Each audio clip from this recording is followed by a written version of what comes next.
লালমাটির জেলা বাঁকুড়া। হাওয়া অফিসের পক্ষ থেকে ইতিমধ্যেই তাপপ্রবাহের সতর্কতা জারি করেছে জেলা জুড়ে। তীব্র গরমে মাটি ফেটে চৌচির নাজেহাল হয়ে পড়েছে সাধারণ মানুষ থেকে শুরু করে পশু পাখিরাও।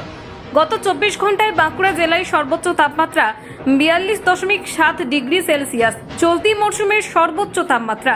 বেলা বাড়ার সাথে সাথে তাপমাত্রা আরও বাড়ার সম্ভাবনা রয়েছে। বৃষ্টির কোনো পূর্বাভাস নেই।